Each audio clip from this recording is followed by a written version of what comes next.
अस्सलाम वालेकुम, आप देख रहे हैं GTV न्यूज और मैं हूं शाइस्ता इकबाल और मैं हूं जवेरिया अली। बुलेटिन का आगाज करते हुए आपको खबर दें कि साबिक चीफ जस्टिस साकिब निसार की मुबैना ऑडियो से मुतालिक तहकीकाती कमीशन बनाने के लिए बार की दरखास्त पर समात। अदालत ने दरखास्त के काबिल समात होने पर अटॉर्नी जनरल से मुआवनत तलब करते हुए समात 8 दिसंबर तक मुलतवी कर दी। साबिक चीफ जस्टिस मुबैना ऑडियो पर जारी तूफान ना थमा। मामले पर तहकीकाती कमीशन बनाने के लिए बार की दरख्वास्त पर समात। इस्लामाबाद हाई कोर्ट के चीफ जस्टिस अतर मिनुल्लाह ने दरख्वास्त की समात की। दरख्वास्त गुजार के मुताबिक अदलिया की आजादी के तहफ्फुज के लिए ये तयन करना जरूरी है कि ये ऑडियो जाली है या असली। अदलिया पर लगे संगीन इल्जामात की तहकीकात के लिए कमीशन तश्कील दिया जाए। चीफ जस्टिस अतर मिनुल्लाह ने रिमार्क्स दिए कि जुडिशल एक्टिविज्म के बाइस पहले ही अदलिया को बहुत नुकसान हो चुका। चीफ जस्टिस की ऑडियो रिकॉर्ड करने का इख्तियार और सलाहियत किस किस के पास है? क्या ये ऑडियो जस्टिस निसार ने रिकॉर्ड की या फिर अमेरिका में बैठे किसी शख्स ने? फर्ज करे ऑडियो दुरुस्त भी है तो इसका असल क्लिप कहां और किसके पास है? दरख्वास्त गुजार ने दलाइल दिए कि हम ऐसे मुआशरे में रहते हैं जहां सोशल मीडिया रेगुलेशन के बगैर चलता है। सोशल मीडिया पर यह ऑडियो क्लिप वायरल हुआ और डिस्कस भी हो रहा है। जस्टिस अतर मिनुल्लाह ने कहा कि सोशल मीडिया पर वायरल होने वाली किस किस चीज पर इंक्वायरी करेंगे। अगर मेरे मुतालिक कहा जाए कि मैंने फ्लैट लिया है तो क्या इसकी भी इंक्वायरी करने बैठ जाएंगे? जस्टिस अतर मिनुल्लाह ने रिमार्क्स दिए कि जिन शख्सियात और केसेस से मुतालिक ये टेप है उन्होंने मामला अदालत लाने में दिलचस्पी नहीं दिखाई। सियासी कुव्वतें मुख्तलिफ बयानियां अपनाती मगर अदालत नहीं आती। ये भी देखना है कि कहीं ऑडियो जारी करने वाला कहीं ये तो नहीं चाहता कि अदालत इस पर खेलती रहे। अदालत ने दरख्वास्त के काबिल समात होने पर अटॉर्नी जनरल से मुआवनत तलब करते हुए समात 8 दिसंबर तक मुलतवी कर दी। जजेस के सेमिनार में चीफ गेस्ट उसे बुलाया गया जिसे सुप्रीम कोर्ट ने सजा दी। जहलम में अल कादिर यूनिवर्सिटी के एकेडमिक ब्लॉक की इफ्तिताही तकरीब से खिताब करते हुए वजीर आजम ने कहा कि लाहौर में जजेस की मौजूदगी में सेमिनार में सजा याफ्ता शख्स को बतौर मेहमान खुसूसी बुलाने से पैगाम गया कि डाका मारना है तो बड़ा डाका मारो। इमरान खान का कहना था करप्शन को बुराई ना समझने वाला मुआशरा कभी नहीं चल सकता। जब लीडर मुल्क का पैसा चोरी करता है तो उस पर अल्लाह का अजाब आता है।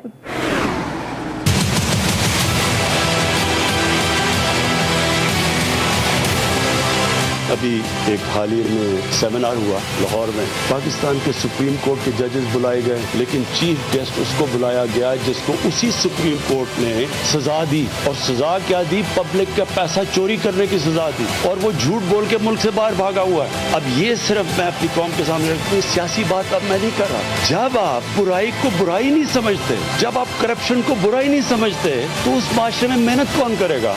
जो सबसे बड़ी तबाही आई है कि हम चोरों को बुराई नहीं समझते। और जवाबन नून लीग की तर्जुमान मरियम औरंगजेब ने वजीर आजम के खिताब पर रद्द-ए-अमल जाहिर करते हुए कहा कि इमरान साहब खुद शीशे के घर में रहकर दूसरों पर पत्थर नहीं मारते। इमरान साहब आवाम की अफलास, बेबसी, भूख, बेरोजगारी और माशी तबाही देखकर अब आपकी झूठों का जवाब देने का भी दिल नहीं करता। इलेक्शन कमीशन ने लाहौर के हल्का NA 133 में ज़िमनी इलेक्शन से कबल मुबैना तौर पर वोट खरीदने से मुतालिक वीडियो का नोटिस ले लिया। रिटर्निंग अफसर ने डिप्टी कमिश्नर लाहौर और IG पंजाब पुलिस को मरासला भेजकर 30 नवंबर तक मालूमात तलब कर ली। इस सिलसिले में चेयरमैन नादरा और चेयरमैन पैमरा को भी मरासला भेजा गया है। 5 तारीख को शेर को वोट दो।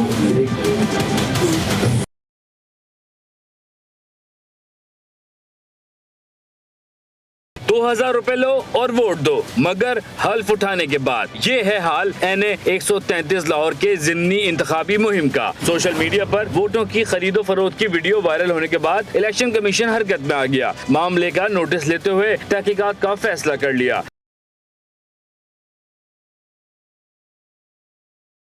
गुज़िश्ता रोज लाहौर के हल्का NA 133 में ज़िमनी इंतखाब के सिलसिले में वोट फरोख्त करने वाली मुबैना वीडियो मंजर आम पर आते ही सियासी हलकों में हलचल मच गई। मुस्लिम लीग नून और पीपल्स पार्टी के उम्मीदवारों ने एक दूसरे पर वोट की खरीदारी के इल्जामात आयद कर दिए। मामला सोशल मीडिया पर गर्म होने के बाद इलेक्शन कमीशन भी मुतहर्रिक हुआ और वीडियोस के फॉरेंसिक ऑडिट की रिपोर्ट जमा कराने की हिदायत कर दी। तर्जुमान इलेक्शन कमीशन के मुताबिक रिपोर्ट कल जमा करवाई जाएगी और अगर रिपोर्ट में वीडियो के दुरुस्त होने पर मामला सेंट्रल इलेक्शन कमीशन के पास जाएगा। अगर इलेक्शन कमीशन में वोटों की खरीदो फरोख्त साबित हुई तो इलेक्शन मुलतवी किया जा सकता है। वाज़ेह है कि इलेक्शन कमीशन ने दोनों उम्मीदवारों समेत commissioner Lahore, DIG Punjab, chairman NADRA और पैमरा को भी तलबी के नोटिस जारी कर रखे हैं। मुस्लिम लीग नून को मैच फिक्सिंग की आदत है। नून लीग शिकस्त के खौफ से वोट खरीद रही है। अच्छा है, वोट को इज्जत दो की जगह वोट को पैसे दो का नारा रख लें। तर्जुमान पंजाब हुकूमत हसन खावर ने नून लीग को मशवरा दे दिया।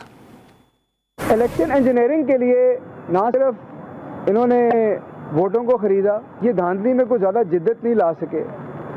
अब जब टेक्नोलॉजी की बात होती है, EVM की बात होती है, तो जाहिर है कि वो पुराने धांधली के तरीके ये अब चला नहीं पाएंगे और यही बायस तकलीफ़ है। इनको चाहिए कि बजाय टेक्नोलॉजी से इनकार करने के, बजाय उसकी मुखालफत करने के, अपने धांधली के तरीक़ों में जिद्दत पैदा करें तो शायद इलेक्शन इस्लाहात का ये बेहतर तौर पे मुकाबला कर सकेंगे। वफाक और सिंध हुकूमत के दरमियान पुलिस अफसरान के तबादले पर इख्तलाफ शिद्दत इख्तियार कर गया। रोटेशन पॉलिसी के तहत सिंध पुलिस को 11 अफसरान का तबादला वज़ीर आला सिंध मुराद अली शाह ने रोक दिया। नया हुक्मनामा जारी करने से कबल सिंध हुकूमत के बेशतर DIGs ने दफ्तर आना छोड़ दिया। बुरहान मुस्तफ़ा की रिपोर्ट देखिए।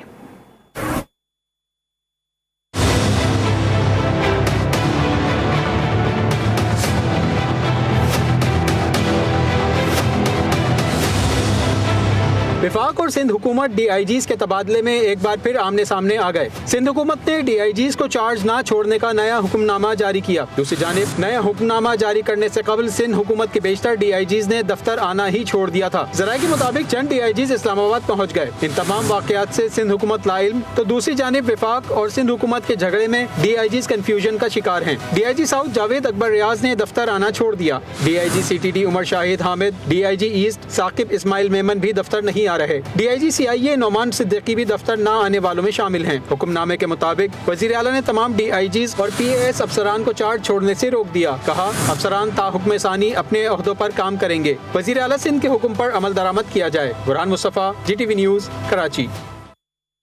और वज़ीर आला सिंध सैयद मुराद अली शाह कहते हैं कि वज़ीर आज़म को वज़ीर आला से सूबे के अफसरान के तबादलों पर मुशावरत करनी चाहिए, लेकिन मुझसे मुशावरत नहीं की गई।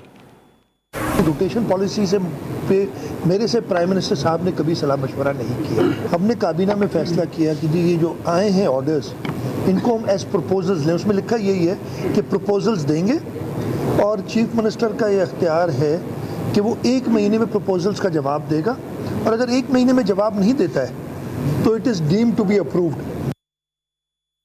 इलेक्शन कमीशन के पंजाब और खैबर पख्तूनख्वा मेंबरान की तैनाती पर कमेटी किसी फैसले पर नहीं पहुंच सकी। पंजाब से वफाकी हुकूमत ने राजा आमिर और KP से जस्टिस रिटायर्ड इकराम के नाम तजवीज़ किए। अपोजिशन ने पंजाब से जस्टिस रिटायर्ड तारिक इफ्तिखार और KP से सुहेल अल्ताफ के नाम तजवीज़ किए। ज़राए के मुताबिक इजलास के दौरान नून लीग ने पंजाब से मेंबर मांग लिया। मीडिया से बात करते हुए चेयरपर्सन कमेटी शीरी मजारी का कहना था कि पेशरफ्त हुई है, लेकिन अपोजिशन ने लाहौर में होने वाले इलेक्शन की वजह से कुछ वक्त मांगा है। पेशरफ्त हुई है, अब 8 तारीख को होगी क्योंकि बीच में लाहौर का इलेक्शन आ रहा है, तो अपोजिशन ने कहा हमें कुछ टाइम दें क्योंकि वो उन्होंने आपस में फैसला करना है उनकी चॉइसेस क्या हैं। अच्छा मैम, क्या ये उसूल तय हो चुका है कि नहीं, इस पर डिस्कशन नहीं। हमने कहा मेरिट पे जो बेहतर आता है, हमने अपना मेरिट का उनको बता दिया, जो हम समझते हैं मेरिट पे बेहतर कैंडिडेट्स हैं। उन्होंने कहा वो मुशावरत करेंगे आपस में बाय अपोजिशन पार्टीज और फिर वो भी अपना ऑर्डर ऑफ। बात कर लेते हैं कोरोना वायरस के हवाले से। कोरोना की नई किस्म बहुत ज्यादा खतरनाक है। NCOC ने पाकिस्तानियों को खबरदार कर दिया। सरबरा NCOC असद उमर का न्यूज कॉन्फ्रेंस में कहना था कि कोरोना की नई किस्म दुनिया भर में फैल रही है, जो कि इंतहाई खतरनाक है। डॉक्टर फैसल सुल्तान ने कहा कि कोरोना की नई किस्म का फैलाव पुराने वायरस की निस्बत ज्यादा तेजी से हो रहा है। ये इंतहाई खतरनाक वेरिएंट है। हमारे हाथ के अंदर क्या है, वो है वैक्सीनेशन। हालांकि ये इंतहाई खतरनाक एक वेरिएंट है, लेकिन वैक्सीनेशन फिर भी मौसर होगी इसके दिफा के लिए। गुज़िश्ता एग्जाम की निस्बत इसके फैलाव की जो स्पीड है वो लाजमन ज़्यादा तेज़ है। करोड़ों वैक्सीन लगा चुके हैं, लेकिन करोड़ों और वैक्सीन लगनी है। मेरी आप सबसे गुजारिश है, वैक्सीन लगवाइए और एहतियाती तदाबीर का दामन मत छोड़िए। कोरोना की नई किस्म की आमद के बाद महकमा सेहत सिंध ने सूबे भर में तकर्रुरियों और तबादलों पर पाबंदी आयद कर दी है। महकमा सेहत सिंध ने ग्रेड 1 से 18 तक के तमाम मुलाजमीन और अफसरान की तकर्रुरियों और तबादलों पर पाबंदी आयद कर दी है। पाबंदी का नोटिफिकेशन जारी कर दिया गया है। दुनिया एक बार फिर एक और आलमी वबा से बचने की तैयारी कर ले। आलमी इदारे सेहत ने नए कोरोना वायरस पर नई वार्निंग जारी कर दी। ओमिक्रॉन वायरस में स्पाइनिक म्यूटेशंस की गैर मामूली तादाद मौजूद है। नई किस्म का कोरोना वायरस दुनिया के चंद ममालिक में खतरनाक सूरत हाल पैदा कर सकता है। तमाम हुकूमतें बुनियादी सेहत की सहूलियात के साथ कोरोना से बचाव के लिए फौरी तौर पर इकदाम करें। तफसीलात जानिए इस रिपोर्ट में।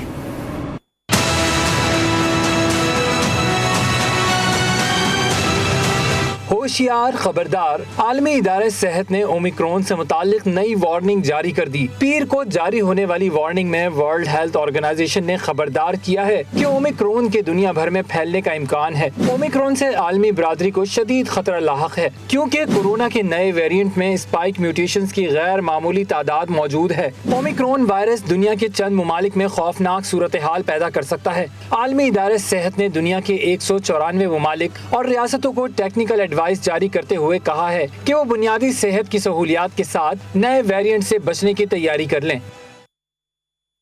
अमेरिका में कोरोना से मुतासर होने वाले अफराद की तादाद 4 करोड़ 80 लाख से तजावुज कर गई, लेकिन अमेरिका में ताहाल नए वेरिएंट का कोई भी केस रिपोर्ट नहीं हुआ। इस हवाले से मजीद तफसीलात जानने के लिए हमने राब्ता किया है अपने वाशिंगटन में मौजूद है हमारे नुमाइंदे रेहान सैयद से। जी रेहान। जी, अमेरिका में कोविड से मुतासिर होने वाले अफराद की तादाद जो है वो 4 करोड़ 81 लाख से जायद है, और इस वक्त जो हलाकतें हैं उनकी तादाद जो है वो 7,77,000 से जायद है।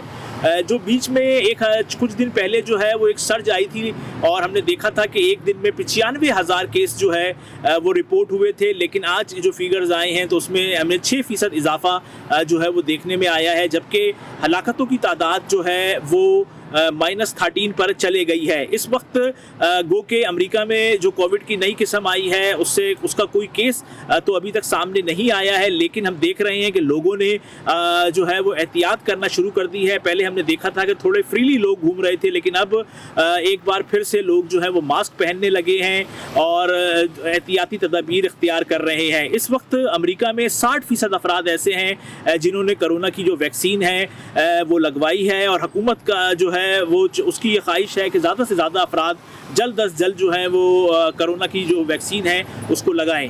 खिलाफ ज़ाब्ता तामीरात से मुतालिक सिंध हुकूमत का बड़ा फैसला। सूबाई हुकूमत ने सिंध असेंबली की मंजूर करदा करारदाद की रोशनी में तामीरात और रिहायशी यूनिट्स को रेगुलराइज करने के लिए ऑर्डिनेंस लाने का फैसला कर लिया है।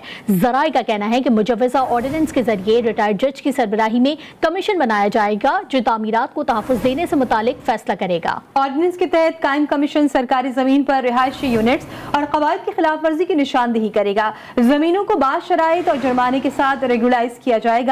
ऑर्डिनेंस में खिलाफ ज़ाब्ता तामीरात और कब्जों पर सजाएं भी तजवीज़ की जाएंगी। सूबाई काबीना और गवर्नर सिंध की मंजूरी के बाद ऑर्डिनेंस नाफिजुल अमल हो जाएगा। आबाद के चेयरमैन मोहसिन शेखानी कहते हैं कि तासुर ये दिया जा रहा है कि हम हुकूमत और इदारों के खिलाफ हैं। अब हम इस पोजीशन में नहीं है कि कारोबार कर सके। हमारा मुतालबा सिर्फ इस कानून का है कि जो हमें तामीरात की इजाजत देकर दोबारा उसे मनसूख ना करे। तासुर लिया जा रहा था जैसे हम कोई सिंध हुकूमत के खिलाफ है, या हम कोई फेडरल गवर्नमेंट के खिलाफ है, या हम कोई इदारों के खिलाफ है। देखिए, आबाद एक ट्रेड बॉडी है, उसके कारोबार को उस सिचुएशन में आ गया है कि वो अब कारोबार करने की पोजीशन में नहीं है। लोगों को एतमाद जब नहीं होगा तो बिल्डिंग बनेगी कैसे? और हम खुदा ना खास्ता किसी लोगों से, कोई गवर्नमेंट से कोई जमीन नहीं मांग रहे, कोई पैकेज नहीं मांग रहे, हम तो इन सब से कानून मांग रहे हैं।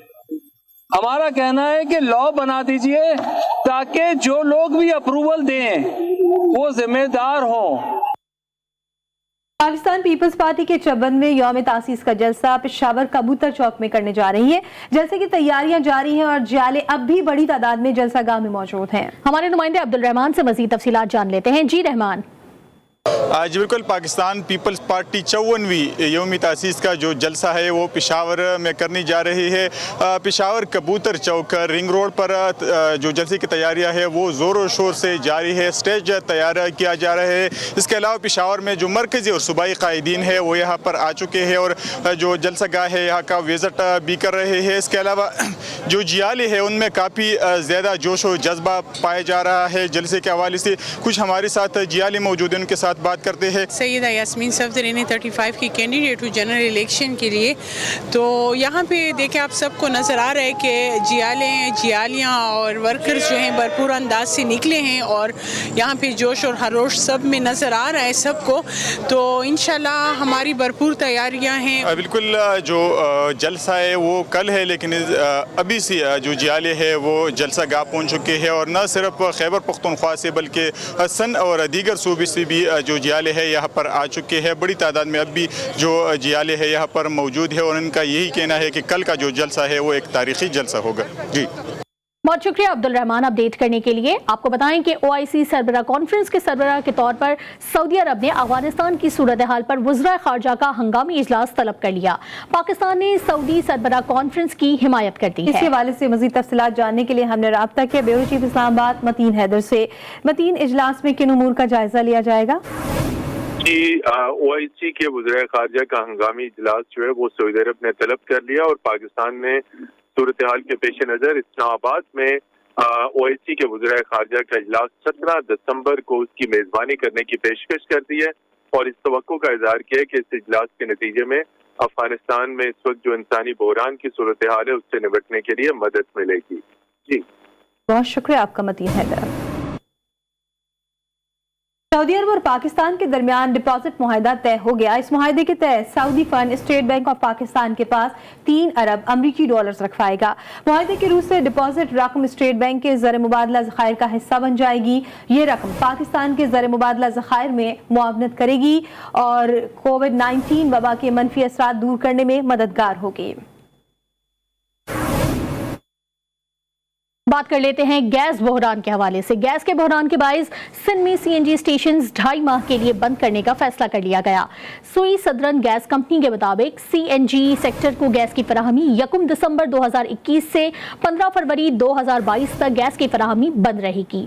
SSGC के मुताबिक ये फैसला लोड मैनेजमेंट के तहत घरेलू सारिफीन की जरूरत पूरी करने के लिए और तलब और रसद का फर्क बढ़ जाने पर किया गया। लाहौर में गैस के संगीन बहरान के बायस शहरी होटलों से खाना खरीदने पर मजबूर हो गए। अवाम का कहना है कि इतनी महंगाई में घरेलू अखराजात बस से बाहर हो गए। वहीद गुज्जर की रिपोर्ट देखिए।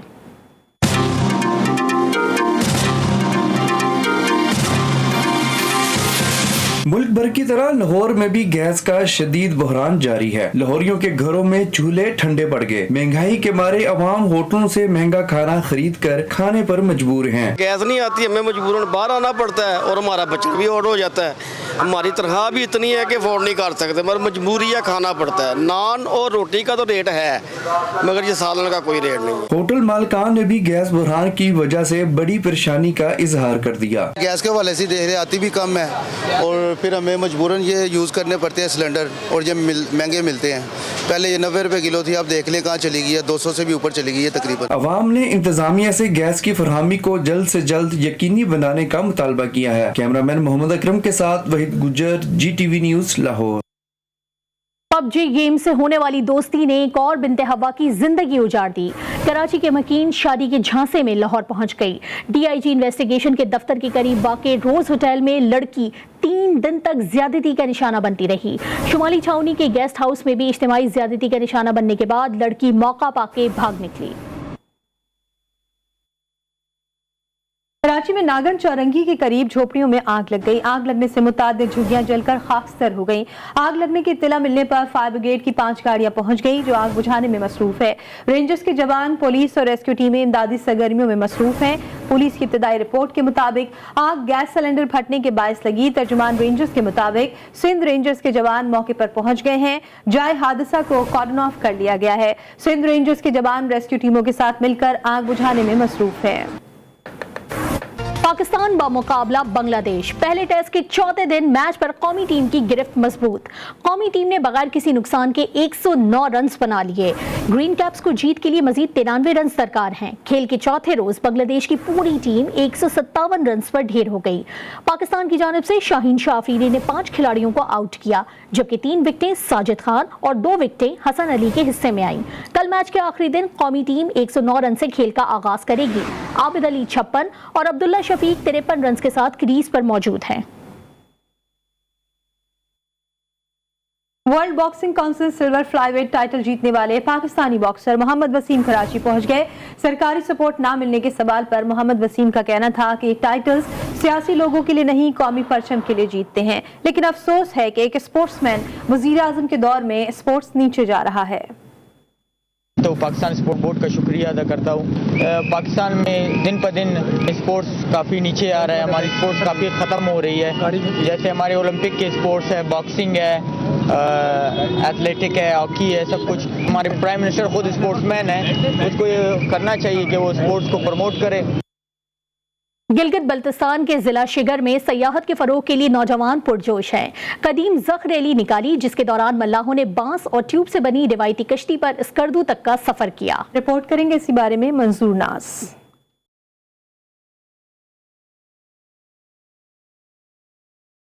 सरमाई सियाहत को फरोग देने के लिए नौजवानाने शिगर ने मादूम होते खेलों को जिंदा करना शुरू कर दिया। बांस और ट्यूब की कश्ती बनाकर दरिया में काफिला रवाना हुआ तो सबकी नजरें उस जानिब मुतवज्जा हो गईं। ज़ख रैली गुलाबपुर शिगर तक पहुंची। जगह जगह लोगों ने पुरतपाक इस्तकबाल किया। मल्लाहों ने रिवायती कश्ती पर 70 किलोमीटर का स्कर्दू तक सफर किया। सिर्फ और सिर्फ हमारे शिगर के टूरिज्म के प्रमोशन के लिए गुलाबपुर के नौजवानों ने एक बड़ा इवेंट किया है। बुनियादी मकसद है सियाहती जो हमारा नाफेद हो रहा है, हमारे सकाफत ख़त्म हो रहा है, इसको भी उजागर करना था और हमारे टूरिज्म को प्रमोट करना इस रैली का असल मकसद। ज़ख रैली में शरीक मल्लाहों का हौसला काबिल दीद था और पुरजोश तरीके से सफर जारी रखते हुए मंजिल की जानिब गामजन हुए। शिगर के अवाम का कहना था कि ये इवेंट नेशनल लेवल का इवेंट है, आइंदा साल सरकारी सतह पर मनाने का मुतालबा किया। पाकिस्तानी टेस्ट क्रिकेट की तारीख में सबसे ज्यादा रन बनाने वाले बल्लेबाज यूनुस खान आज अपनी 44वीं सालगिरह मनाएंगे। नजर डालते हैं क्रिकेट स्टार की जिंदगी और करियर पर एक नजर इस रिपोर्ट में।